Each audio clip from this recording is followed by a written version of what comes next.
Hello, we are transmitting to you from our present, which we can only assume is your distant past, the turbulent time that was the early 21st century. Fearing the great cataclysm that will surely befall our civilization, we began this monumental reference of strange and obscure human knowledge. These recordings represent our attempt to compile and preserve wonders and esoterica that would otherwise be lost. Whether you're listening from an advanced civilization or have just reinvented the technology to decrypt our transmissions, this is our legacy to you. This is our time capsule. This is the Omnibus.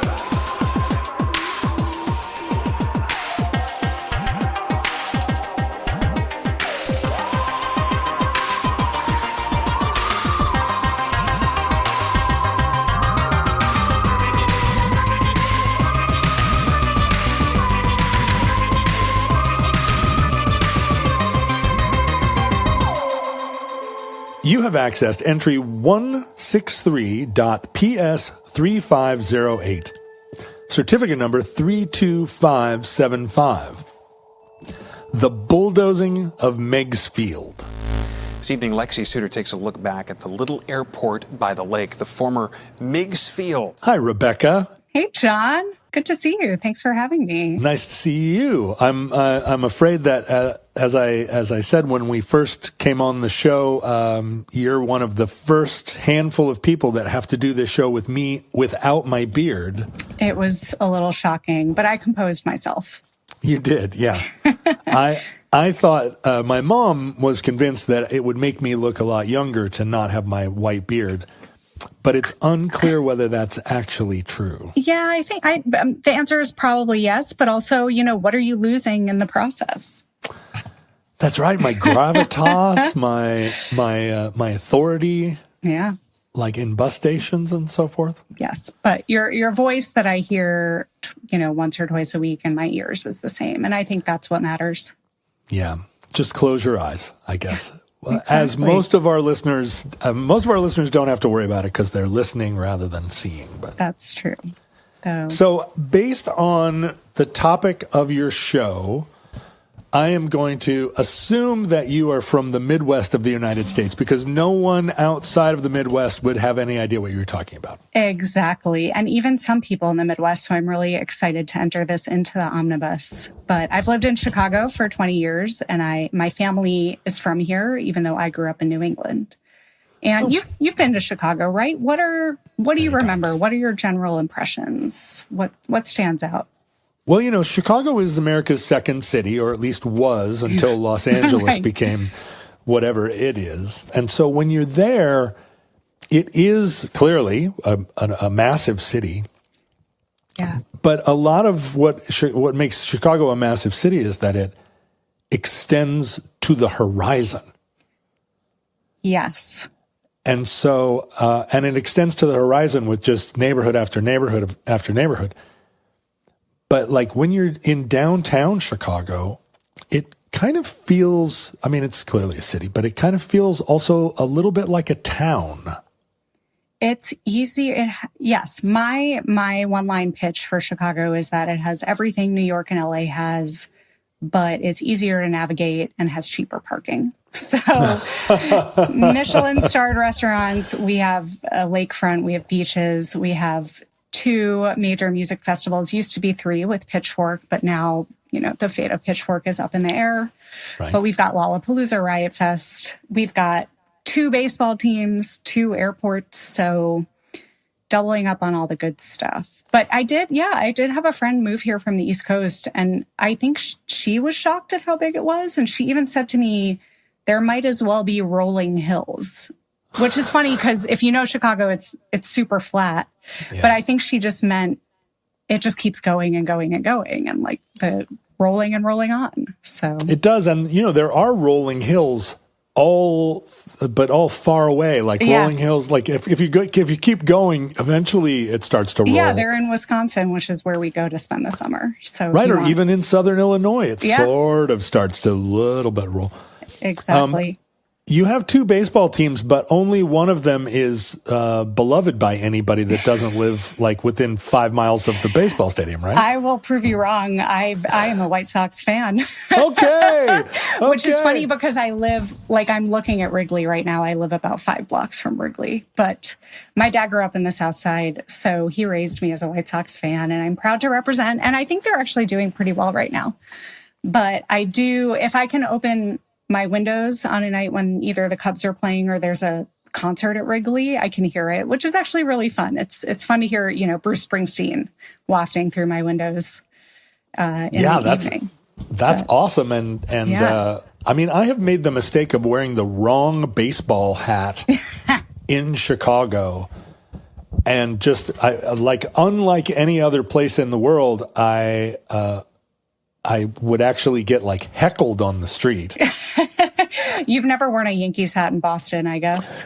No, although I think I did wear a Boston hat in New York and got heckled, but it was all good natured, like, go sink yourself in the ocean kind of thing. Not like, but Boston's the angriest city in the world. It truly is. Chicago, we're a little more mellow than that. We'll heckle you, but we're Midwest nice, so we're not gonna get mad or anything. I wore a Cubs hat to a Mariners game, just because whatever. I think I just had it on, not realizing that was going to really cause problems. It's not like the Cubs were playing. Right. It was just a third-party hat. Yeah, we were playing the Padres or whatever, but I'm in a Cubs hat, and it was just like I had to take it off. That's really funny. Well, thank you for representing Chicago in Seattle. We appreciate it. Because Chicago is such a rock town, we always had, as a touring band, a great time there. And I think over the years, there are some cities where you go back and you play the same venue over and over. Yep. Chicago is not like that. Every tour, we were playing a different club. And then this club also had a huge culture around it. Yes. And it was in a different neighborhood, and the show was amazing in a completely different way than the last club we played. Yeah, now that you say that, it's true. I go to a lot of live music in Chicago, and I'm bouncing around the whole city. I'm on the South Side, I'm on the West Side, I'm a few blocks away. There's an incredible new venue that was just built out of the old Morton Salt facility, because Morton Salt had it's called the Salt Shed, my favorite new venue. So there is a lot of variety. I guess I didn't realize that was unique, but it's good to hear that it is. And what do you do in Chicago? I work at a hospital. I'm a project manager in digital health. So I do manage the rollout of some new digital health tools, AI tools being some of them. I'm not that knowledgeable about AI, so I'm gonna stay out of it. But the implications in healthcare are huge. And one of the things about healthcare is that there's a lot of data, right? You have a chart in what's called the electronic medical record. Every single patient has a chart in one or more electronic medical records. And you could mine that data for information on chronic diseases or the progression of a certain disease or blood pressure in a certain neighborhood, but you really have to dig. And I will say AI is good for extracting data from that big data, like extracting sort of outcomes and patterns in that data that formerly would be really hard to see. But time will tell. Everyone's really worried that insurance companies are going to use that data to make it hard for us to get coverage of health problems. I don't want to think about that. I try not to think about insurance companies when I have the privilege to. Don't we all? So, but yes. Well, here's my question. Yeah. I do have a My Chart. Yeah, great. I have a My Chart for every single doctor I've ever been to, and none of them interact with each other, and it is a source of tremendous frustration. Yeah, and that shouldn't be the case. There's actually a law that's been passed that's called I think something about interoperability, where they all should talk to each other. So, yeah, I'm sorry. This is the modern condition, John. It really is. And I think, it's funny. We talked in our pre-show talk about the fact that you're a traveler and you like to go to weird locations and not weird, but you off the beaten path. Off the beaten path, yeah. And one of the things, and you probably have experienced this too, when you're in a foreign country, they always want to know about healthcare in the United States because it feels kind of, it's globally recognized now that one of the big problems in the United States and one of the things that sets us apart is the fact that we have such a borked healthcare system, and they're all very proud of their whatever variation of socialized medicine is the standard everywhere else. I just had this conversation with someone in Belfast in Northern Ireland. So it's on my mind. And I do remember I have my master's in public health, and I took a great class that was called, I think, Health Systems. And like literally the first chapter of this book was sort of like a health system is a set of interconnected parts that work together to provide healthcare. The United States does not have a health system. Like the parts don't talk. Nothing's interconnected.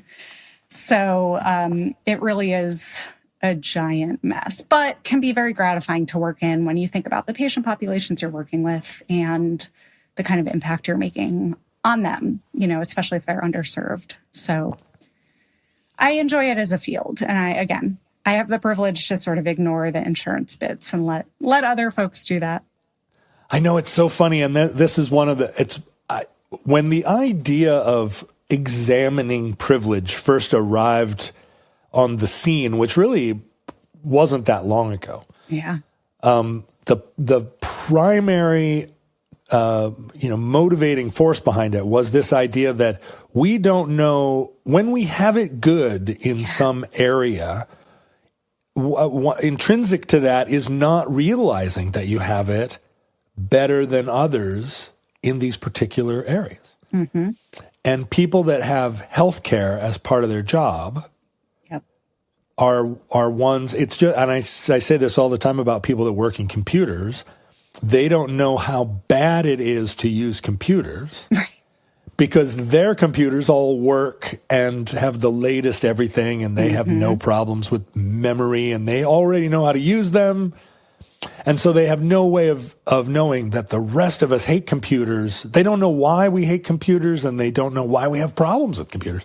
Yeah. And the people that have health care and good health care will never know what it's like to have bad health care. And it seems like you do know there are lots and lots of people that have no health care. Yes. Yeah. And I feel grateful that I work for a place that does serve those people. And I've worked for other health centers that do, but it is a huge deterrent for some people to not get care.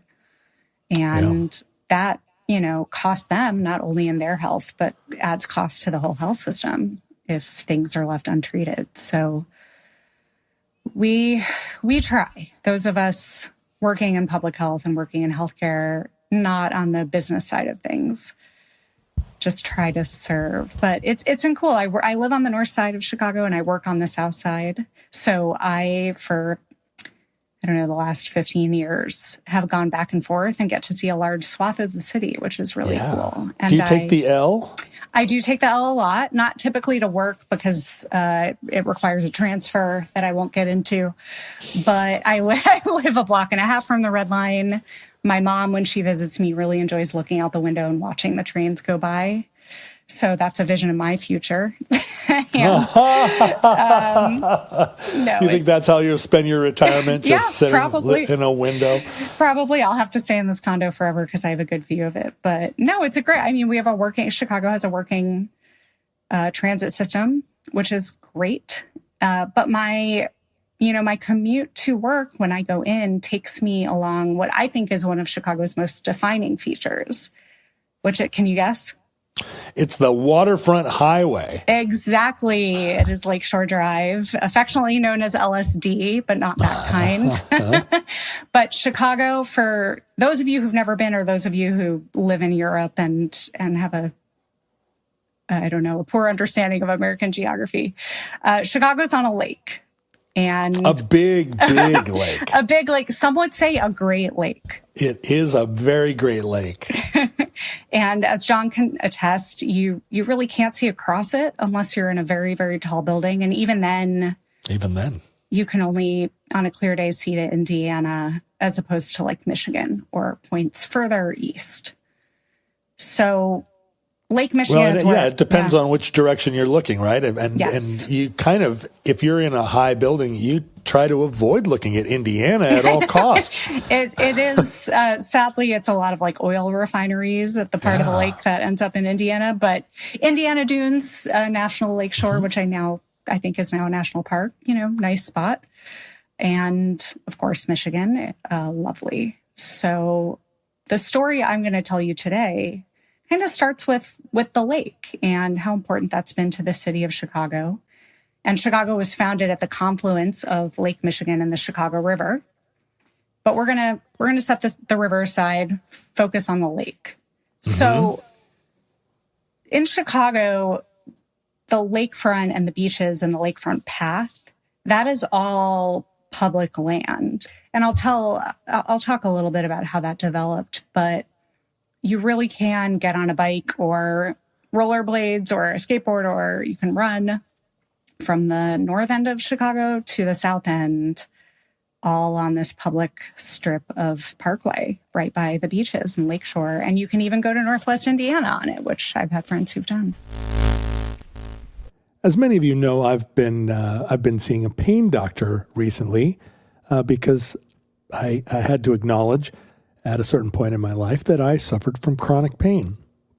I've been in pain most of my life, and my pain doctor has been, really great at explaining to me that I'm not actually injured. There's no real damage, or the damage isn't connected to the pain, or rather, the pain isn't connected to the damage.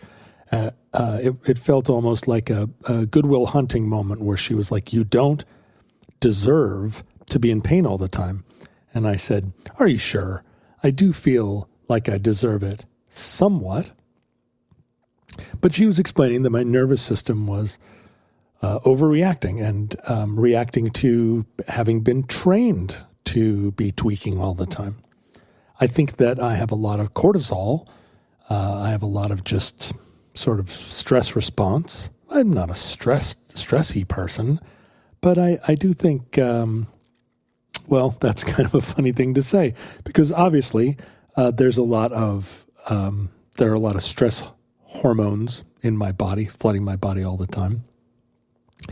And I on reflection and kind of doing a little research, this had never occurred to me, but cortisol, your stress hormone, has an inverse relationship with testosterone, and it makes sense. We're not biological determinists here on the Omnibus Project, but we are animals, and we do have millions of years of our animal natures to contend with, and so your testosterone would increase when things were safe and it was time to have babies.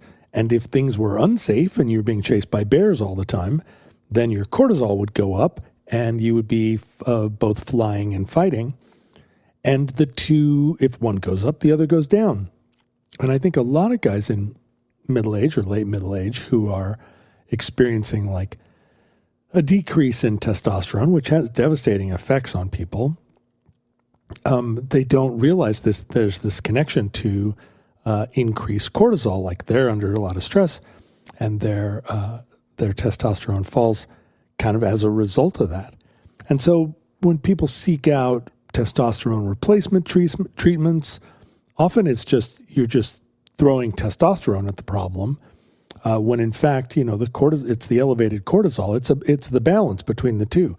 You want to reduce your cortisol and raise your testosterone. And that is exactly what Mars Men does. Their unique formula that includes ingredients like Tongat Ali and fenugreek and shilajit and zinc.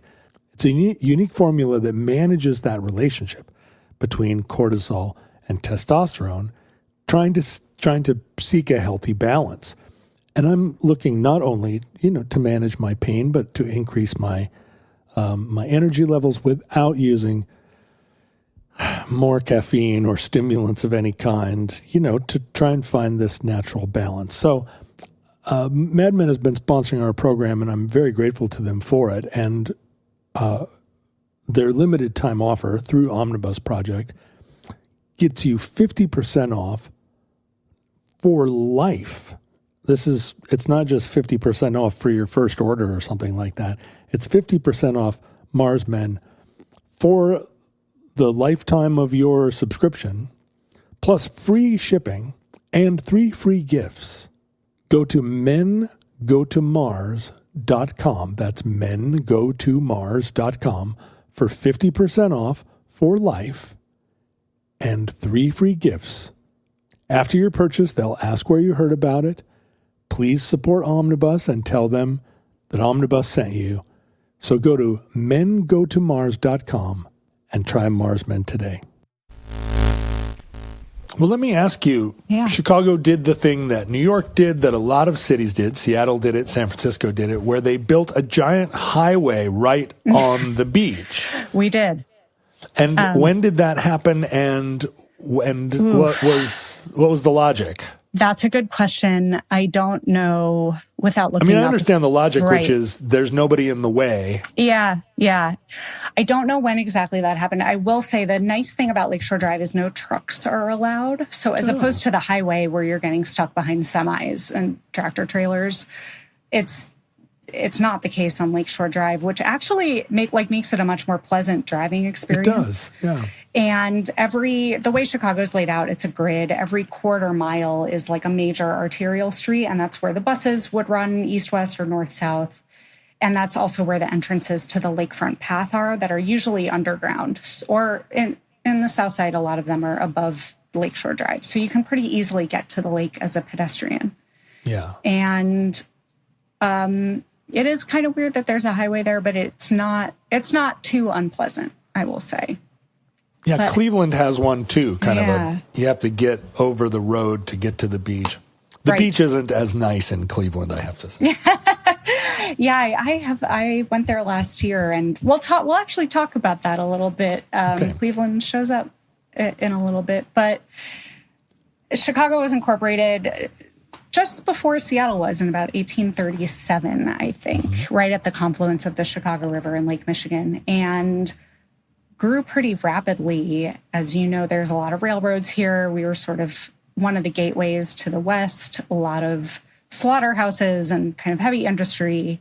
And then in 1871, there was this devastating fire, the Great Fire of Chicago, about which many podcasts and articles and exhibits have been written. A cow kicked over a flaming pot. That's the legend. I don't know if that's true, but it did start in a barn. So it started in a barn, and the whole city, 4 square miles of it, was just devastated. And instead of kind of giving up, this actually led to a huge building boom, and the first skyscrapers in America were constructed in Chicago. And by skyscrapers, they were 10 stories high. Right. But some of them are still around, actually. If you go deep into the Loop, the Monadnock Building, there's another building that you can take tours of, and these are considered the oldest skyscrapers, and they're maybe 10, 12 stories high. So in the aftermath of this fire, a very omnibus thing happened. There was a Columbian Exposition, a World's Fair. Yes, and in fact, my great-grandmother performed at the Columbia Exposition. Wow. as a singer, and somewhere around here I have an award she received. That's incredible. Yeah. That's awesome. So this was the first of 2 World's Fairs in Chicago, and we'll talk about the second one, which is much more relevant to our topic at hand. But after the World's Fair, there's this building boom, and the businessmen of Chicago, the Commercial Club of Chicago, decides that the city's growing quickly and it needs some improvements, and it needs to be planned out so that it can be the city of the century. So in 1906, they hire a man named Daniel Burnham, who is an architect. He managed the building of the 1893 World's Fair, the Columbian Exposition, also known as the White City, if you've read Devil in the White City. He worked on plans for DC, San Francisco, and I think he designed the Flatiron Building in New York City. So this guy, he's a known quantity. And is this where the giant diagonals come into play? I think so. So Chicago is a grid, but it does have also like a hub and spoke laid over it where there are these diagonals that allow you to get to the further reaches of the city without having to like Tetris your way or Pac-Man your way through right angles. But he is a Swedenborgian, which I don't know much about, but I think he very much wanted to kind of be in service to others. And he is very interested in the City Beautiful movement, which is a progressive movement designed to beautifying and enhancing cities to instill moral virtue. So he is hired, Daniel Burnham is hired along with Edward Bennett, and they come up with the Plan of Chicago, also known as the Burnham Plan, which if you are a Chicagoan, you know the Burnham Plan. It has played an incredible role in our city, even though not all of it was implemented. But you can find it online. You can find a PDF. It's 150 pages printed, in the early 1900s. It's got beautiful maps and illustrations. And this was a plan for like how to build like a beautiful city that would make everyone in it happy and allow people to get where they're going and provide for all their needs. So sanitation, exactly, and opera. Right, all these great things. So it's a 6-point plan. And for our purposes today, the most important is the first point, which is improvement of the lakefront. And what he says, and I'm quoting, is the lakefront by right belongs to the people and should be forever free and clear, accessible at all times to the people. So that is compatible with Marxism. You've got the little, I love it. You've got a sign. It's great. It is compatible with Marxism. And out of Chicago's 29 miles of lakefront, all but 4 miles are today public parkland. Wow. And the rest are who knows what. Toxic waste. Buildings or bathrooms or something. So that's one part of Burnham's plan. He also wants a regional highway system, railway terminals, new outer parks, a systemic arrangement of streets, which is the hub and spoke we talked about, and the grid, and civic and cultural centers. So if you've been to Chicago, you know that there's Michigan Avenue, which is kind of the main drag, the Magnificent Mile, and it faces Millennium Park, where the Bean is. It faces Grant Park, and all of this is right on the lake, like north-south, right on the lakeshore. There's Grant Park, where Obama's was elected and had his big rally.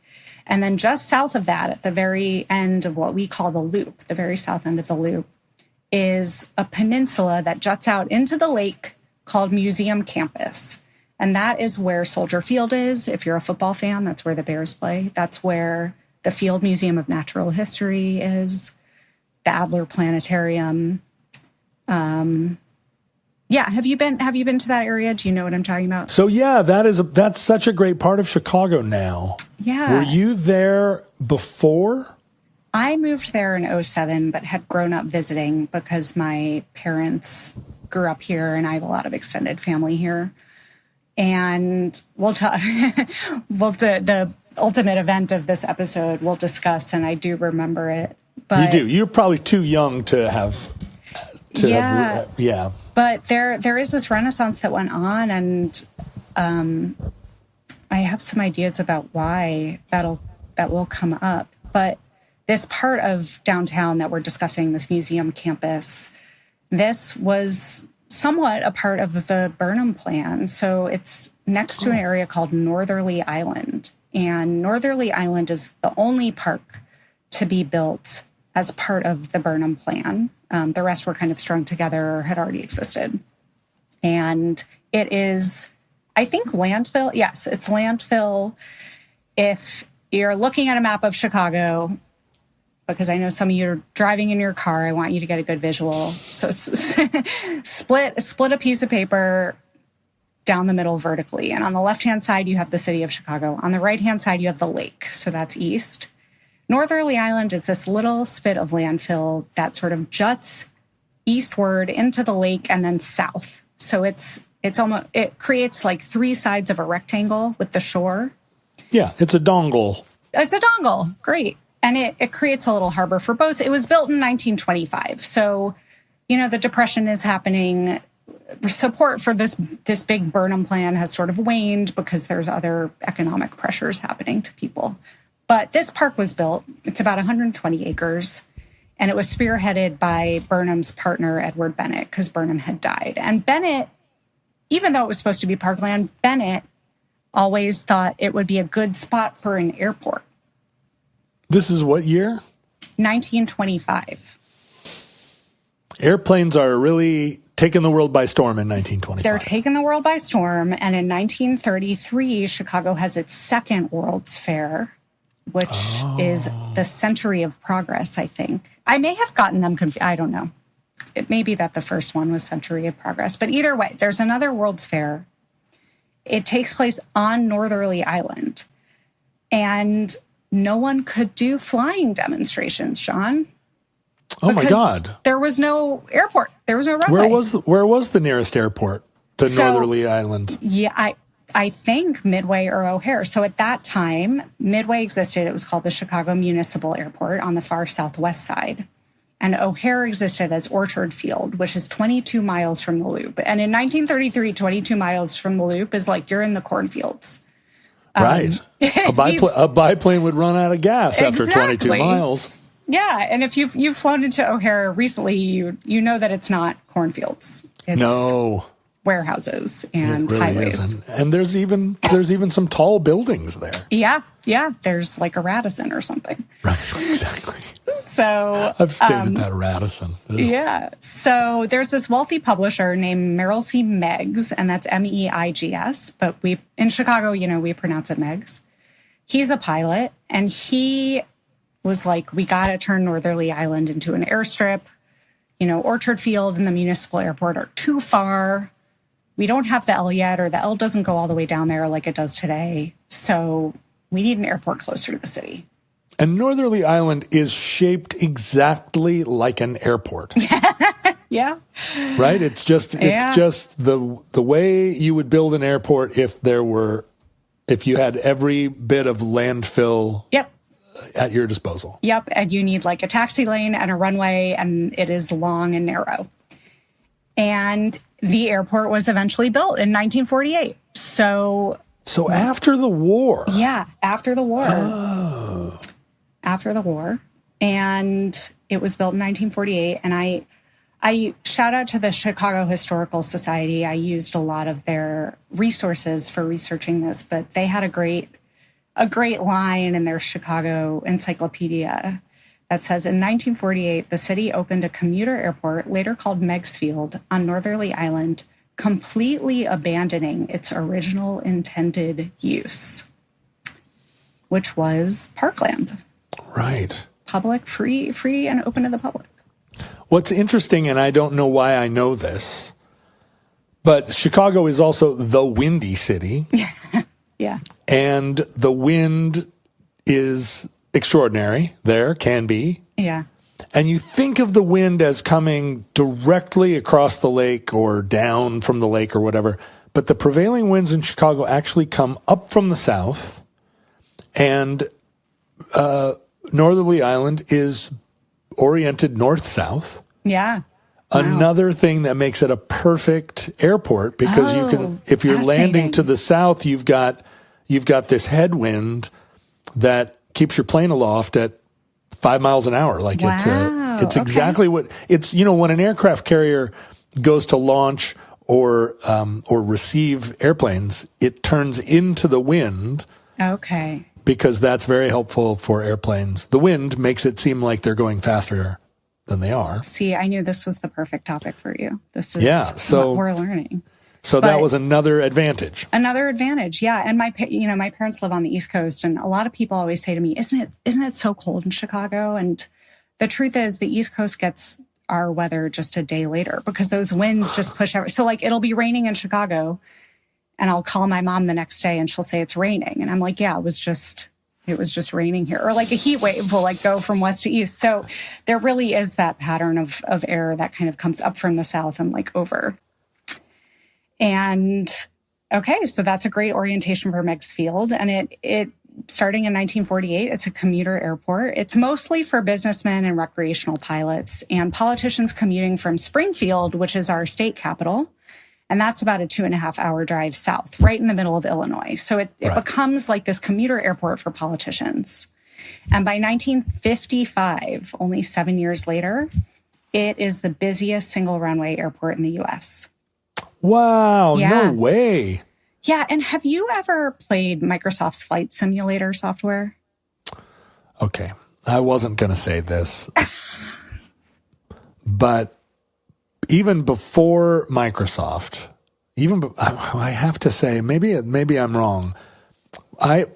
We got an IBM PC in 1982, and it had 64K of RAM, and we sprung for a second disk drive. Oh, wow. Yeah. And the screen, the monitor was gold instead of green. Oh, that's awesome.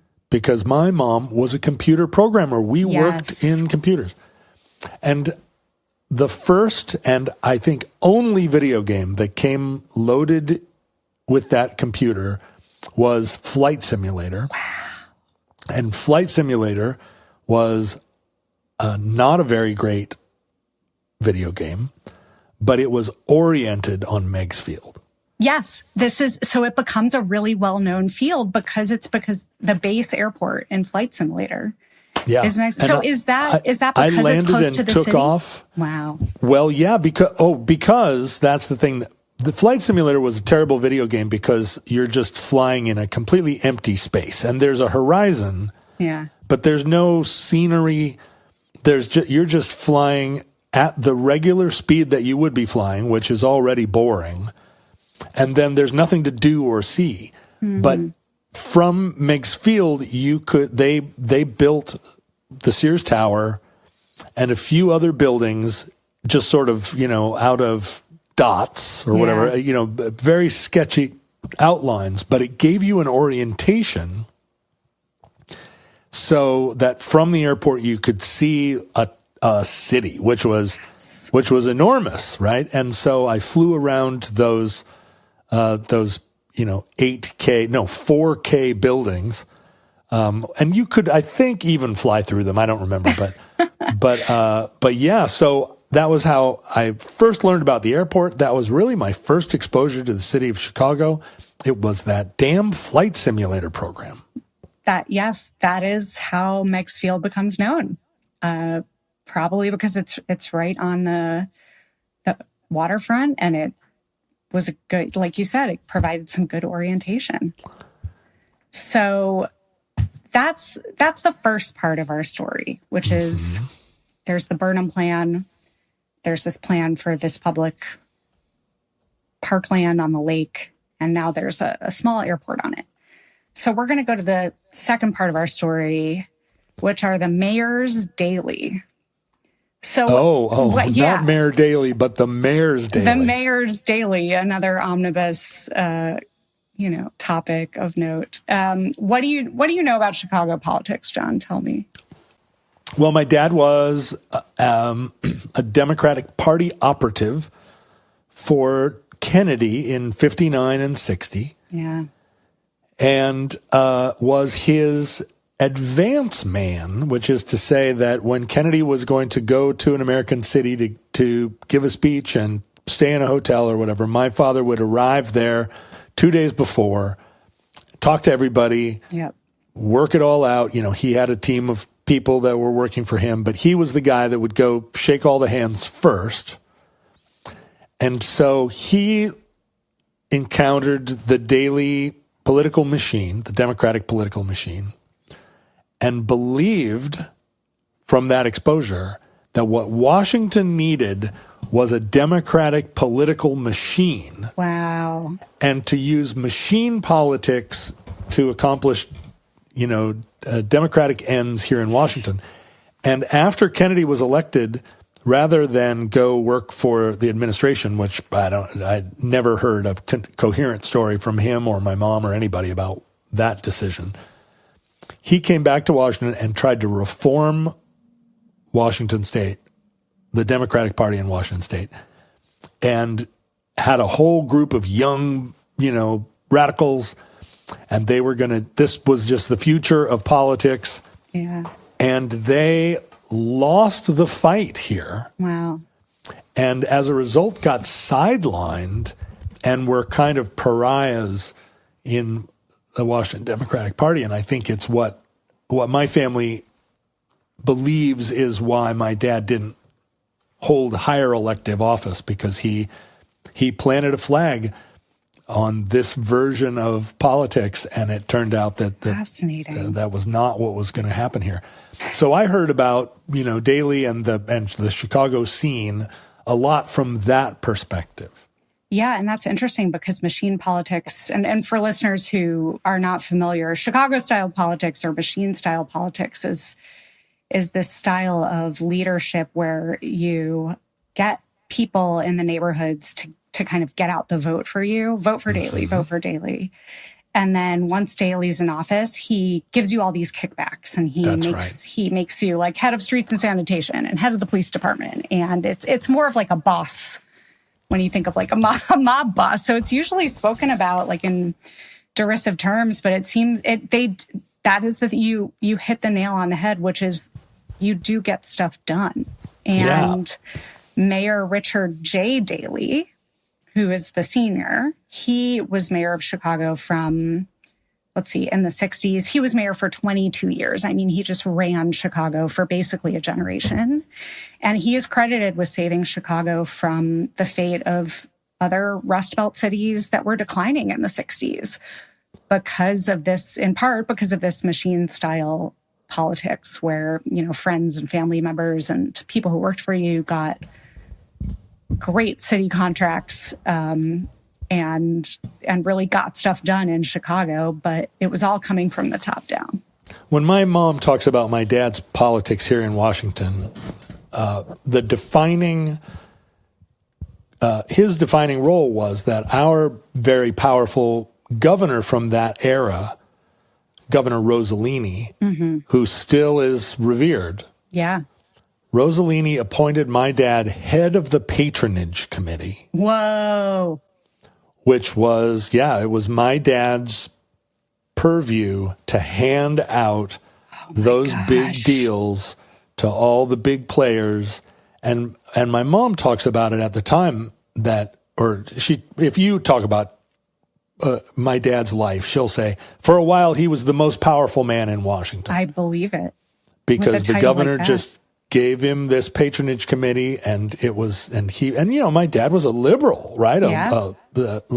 Even a very liberal, but this was the way they saw was the best way to get things done. Find the person that can do it best and hand them the money. Totally. And this is the crux of this story, which is if someone gets something done, but he's on your team, you feel good about that, right? But that's right. Democrats don't play that way anymore. And the locus of power, in progressive circles is more with the people. It's very hard for people to understand that corruption, what we think of as corruption, was kind of also, it was how things got made. Yeah, it was what can you offer me and what can I offer you in return, and that's how we get stuff done. And this style persisted in Chicago because Daley was a beloved figure. He kept being reelected. He was mayor for 22 years. And then his son got elected in 1989. Isn't that crazy? So that's where we get Mayor Daley II, Richard M. Daley, I believe, and I hope I got that right. But it was Richard J. Daley was the dad. J was the father, and it's alphabetical. So Richard M. Daley is going to be a key player in our story. And like his father, saved Chicago from the fate of other cities like Detroit or Cleveland, these Midwestern industrial Rust Belt hog slaughtering cities by moving Chicago away from industry and into tourism. And that's how we get Millennium Park. That's how we get the Bean. That's how we get some of the beautiful things that you've seen downtown in the Loop. And you keep saying the Bean, but we have a lot of listeners in New Zealand.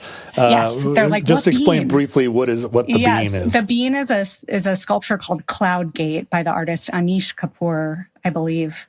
And it is right in the middle of Millennium Park downtown. It's a huge tourist attraction. It is very beautiful. Like, even I, as a jaded Chicagoan who's seen it 100 times, you really can't help but be drawn into it. It's highly reflective, and it does kind of look like a bean, but it's giant. The Bean, it instantly became Chicago's little heart and soul. Which is crazy because it's so new. But I hope you get to take your daughter there one day.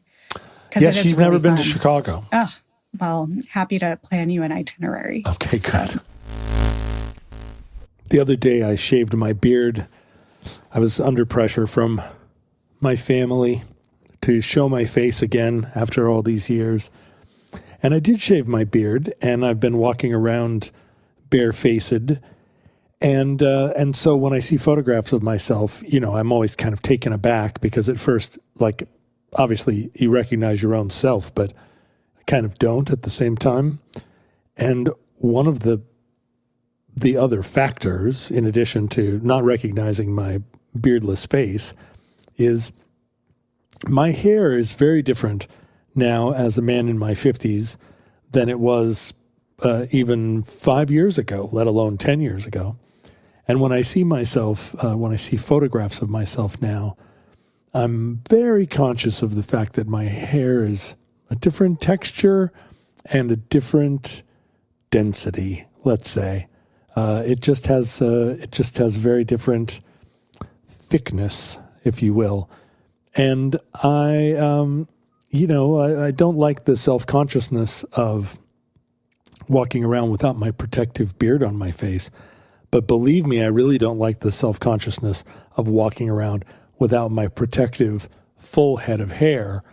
And that's why I feel so lucky that the Omnibus Project has been sponsored by Hims for all these many months. Hims offers convenient access to a range of prescription hair loss treatments with ingredients that work, prescription strength ingredients like finasteride and minoxidil that can help prevent further hair loss and regrow hair in as little as 3 to 6 months. Hims brings expert care straight to you with 100% online access to personalized treatment plans that put your goals first.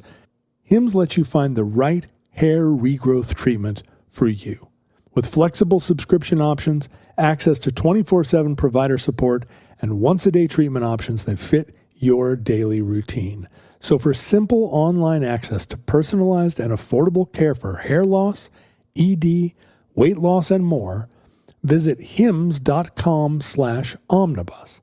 That's hims.com/omnibus for your free online visit. Go to hims.com/omnibus. Featured products include compounded drug products, which the FDA does not approve or verify for safety, effectiveness, or quality. Prescription required. Individual results may vary. See website for full details, restrictions, and important safety information. I've never made it a secret that I've had a lot of therapy over the years. I really take a lot of comfort and solace in it. I enjoy going to talk to a therapist, and they've been a lot of help to me. I highly recommend it. In other words, if you feel like you need a little therapy, then probably you do, and you should seek it out. The problem with getting therapy is, once you're over the hump of believing that you could benefit from it, like everything today, it is, for somebody like me especially, there are a lot of obstacles between needing therapy and actually getting therapy. And that's why I'm so proud to have the Omnibus Project sponsored by Rula. Rula does things differently. They partner with over 100 insurance plans, making the average copay just $15 per session. Real therapy from licensed professionals, but only, between $15 and in some cases $0 per session. And Rula isn't just affordable, the experience is tailored around you.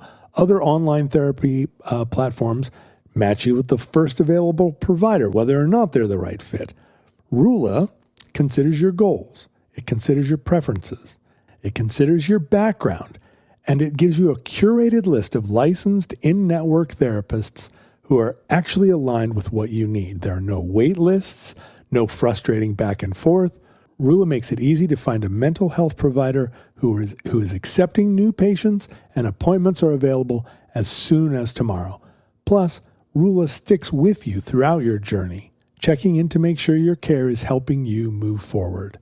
In-network covered care for most insurance plans, Rula helps you find the right therapist.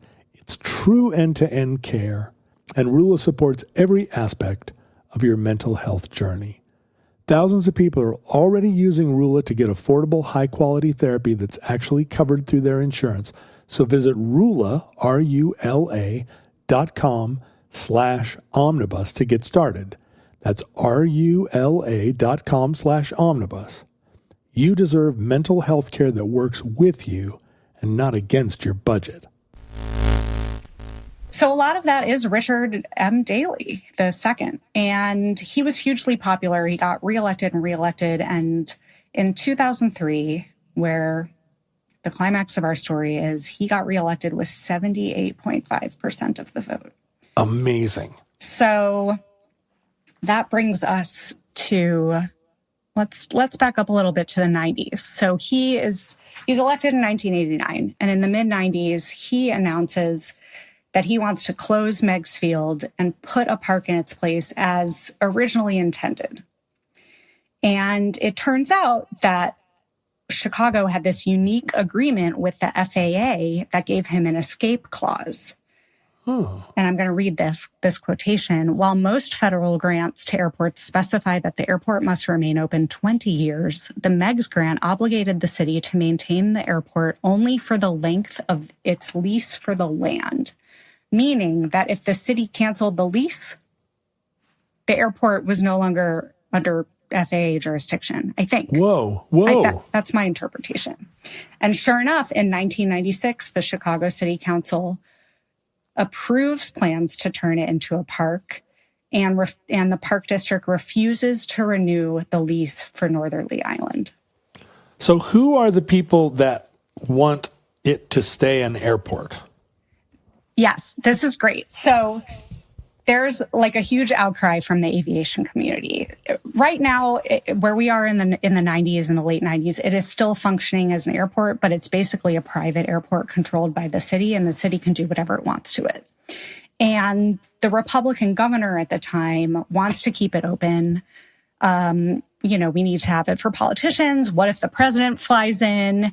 And there is advocacy from the aviation community. The Aircraft Owners and Pilots Association, the AOPA, had a lot of articles on their website about it, contemporaneous to the event. And my dad was a member.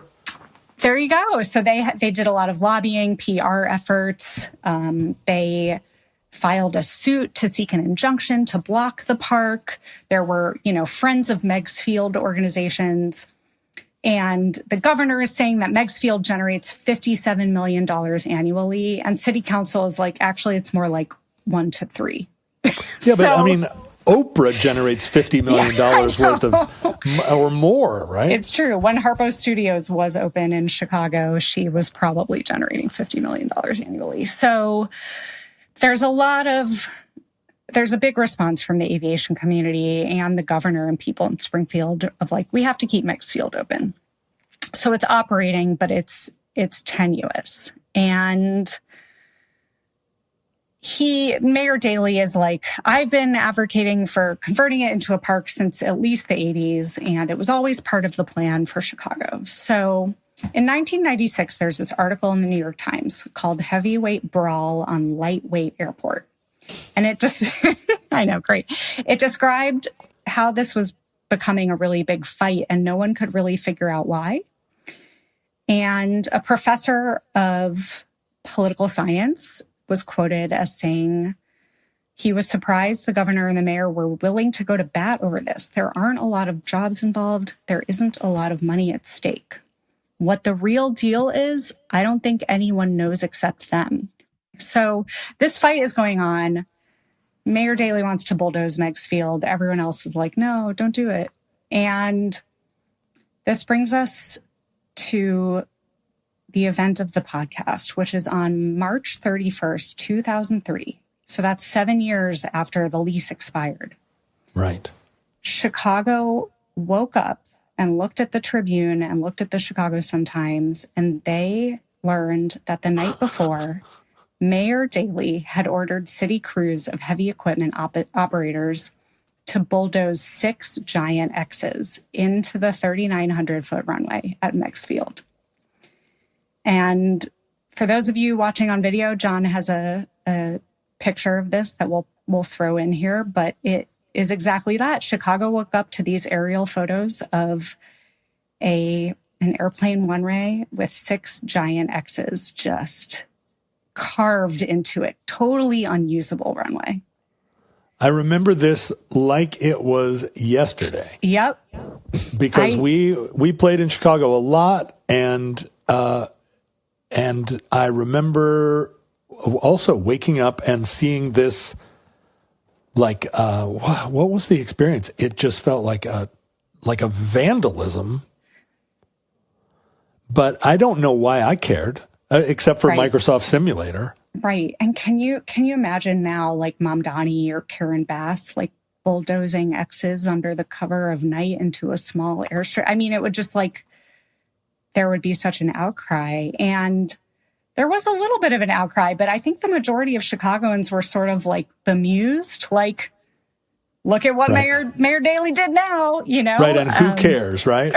Right. He had to get his way. And what had happened was, the night before, trucks with construction equipment had moved onto the field. It turns out airport workers had been instructed earlier that week to secretly count and note the number of planes and the type of aircraft parked at the airport. Whoa. And a city fire truck trained a spotlight at the lens of an internet camera that was on the Adler Planetarium to prevent it from being filmed. So there's ostensibly no film of this. Whoa. So what a crazy thing. Yeah, the fire department's in on it. Streets and Sanitation is in on it. The demolition of the runway trapped 16 planes. Oh, how cool. Yeah. So they did think about it, and they were just like, you know what?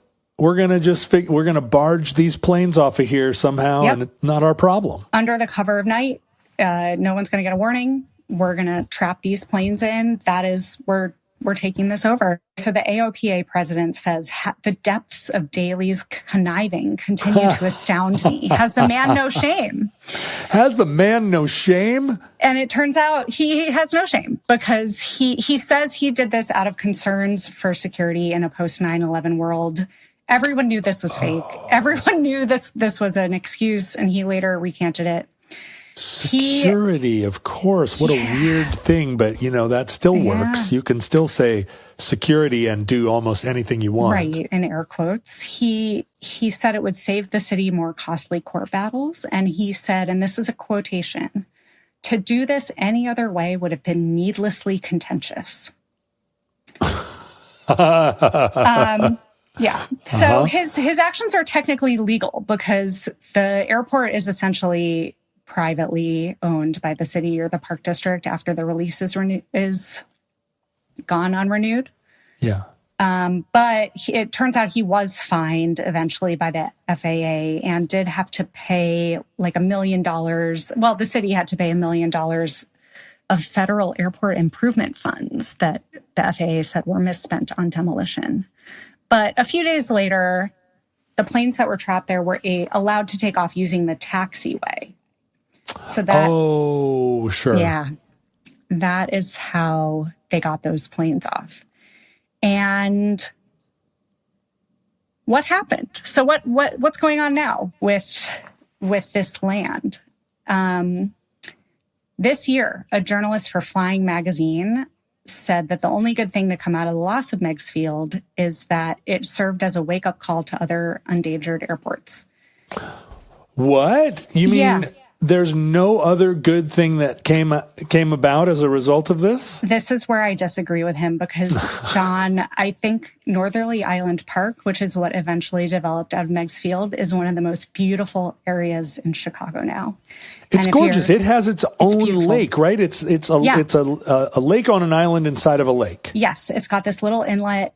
It has these artificial hills that have been covered with native prairie. There's a lot of prairie restoration. You can go birding there. I've been birding. You can take photographs there. You can get married there. There's a beach. There's a beach. Yeah, they have preserved the mid-century terminal, which you can go in. It's a park district building now. They've preserved it, and it's beautiful. It's this glass building. And like I said, you can have events there. Kids go camping there. There's like park district camping events. So a lot of this was after Daley's tenure. Rahm Emanuel was mayor in 2015. He opened a 40-acre park, and later on it expanded to the full 120 acres. So it's been this progressive growth. It took that long. Yeah, it's taken a long time. And they're still sort of seeding what's called native prairie and making it a wetland habitat. So I know between the island and Chicago proper, between the island and Soldier Field, there's a huge harbor, like a private boat harbor. Yeah, that's still there. Was that there when it was an airport? I'm pretty sure it was, yeah. That was always part of the use case for building Northerly Island, is it did create all these docks for boats that were sort of sheltered in that harbor. Oh. But yeah, it's right by Soldier Field. If you're an omnibus Futureling visiting Chicago, if you're there for a conference, it's very close to McCormick Place, which is the conference center. And it is so close to downtown. It is one of the prettiest places to walk. So we now have over 120 acres of preserved land within walking distance of downtown in the third largest city in the U.S. So Daley made it work. And for a city like Chicago, our motto is actually translated is city in a garden, because we do have this public lakefront land and these parks that kind of ring it. And I have to say, Northerly Island is like an incredible addition to our lakefront. But you do bring us to our epilogue. Oh. Because in July 2018, there was a recreational pilot named John Ginley. He was flying a 1946 single-engine Aircoup. Is that how you say it? Beautiful. ER? Okay, great. Aircoup airplane. He was flying about 1,000 feet over downtown Chicago. And so this is 2018, recent memory. I remember this. Yeah. He and his partner were flying back from an aviation celebration in Oshkosh, Wisconsin. It's a huge one. Oshkosh is a big small plane scene. That's awesome. Yeah. Oh, that's so cool. So he was in this rental plane. He and his partner stopped at the Schaumburg airport. Schaumburg's in the suburbs. And they decided that on their way home to, where do they live? Ohio. They were going to fly over the Chicago lakefront to take in the view, just like you did in Flight Simulator. Yeah. And they are flying over the lakefront, and their plane suffered a complete mechanical failure. Everybody's dream. The plane went from 100% power to 25% instantly. The throttle cable broke off the carburetor. Okay. And he lost control of the plane. So he radios Midway Tower, which at that point is closest. But he gets them, but he's like, I can't make it there. It's 8 miles away. He can't make it. Right. And there's no Meigs Field. There's nowhere for him to land. So he needed a spot that looked like a runway that didn't have any pedestrians.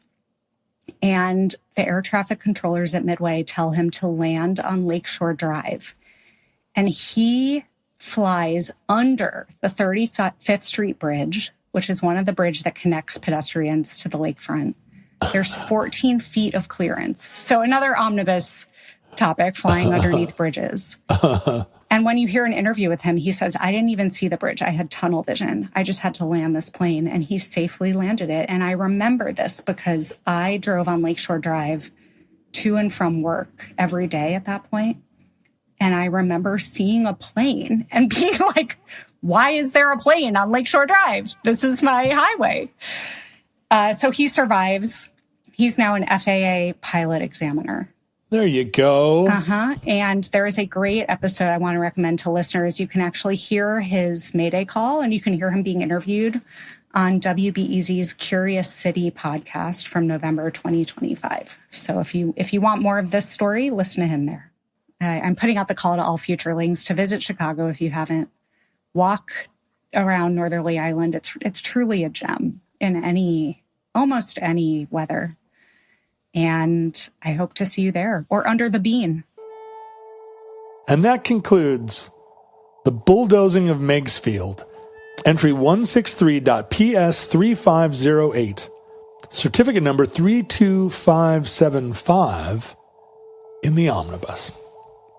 Futurelings, longtime listeners, and even recent discoverers of the podcast know that social media is terrible thing that was foisted on us about 15 years ago. 15 years ago, right? That's as long as most of us have been suffering under the burden of this multi-headed hydra. 15 years we've been in this hellscape, and hopefully, with any luck, it's all on its way out. And I think we talked about AI a little bit at the beginning of this show. I think AI is going to make social media untenable because it's already full of lies, and that's just with people. But once it's full of lies of robots pretending to be people, why would anybody go there? It's just going to be it's just going to be like the worst kind of place. And so Futurelings know to avoid it at all costs, except for the following places. If you go anywhere that Futurelings congregate, you will be happy, because Futurelings are marvelous and they only use social media to meet up with one another and for no other purpose. You can watch this show on YouTube at youtube.com/@theomnibusproject, YouTube being the largest of all the social media sites. And I don't know, depending on whether or not you read the comments. If you read the comments, it's one of the worst places in the world. If you never read the comments, then you can just go watch clips of war movies and people trimming horses' hooves, and it's pretty benign, right? You can email us at theomnibusproject@gmail.com. You can visit the Omnibus Project website at omnibusproject.com and submit a proposal to do a show at omnibusproject.com/submit. Rebecca, did you submit to the Omnibus Project website in order to do the bulldozing of Meigs Fields? I sure did. Yeah, I filled out the form and Grant got back to me in a few months. I think a lot of people have been submitting, which is awesome. So yeah. I'm really glad it worked out. So the process works. It's proved. You can send us physical mail, and I encourage you to do it. We do get mail, but since Omnibus 2.0 started, the volume of mail has dropped off, and I think it's because most of our mail before was people sending Christmas cards to Ken. So if you have anything at all you want to send us, I'll talk about it on the show. Send it to the Omnibus Project, 609 Southwest 150th Street, number 48084, Burien, Washington 98166-9998. And then finally, the show is listener supported, and there is a ton of additional material, including a half-hour-long conversation Rebecca and I had about traveling and music and lots of other stuff besides. That sort of would work as a complement to today's show. You can find that at patreon.com/omnibusproject. Join Patreon at a nominal amount, and you get all this additional content, addenda shows going back 6 years at least, and other stuff besides. So please join us at patreon.com/omnibusproject. Futurelings, from our vantage point in your distant past, we have no idea how long our civilization survived.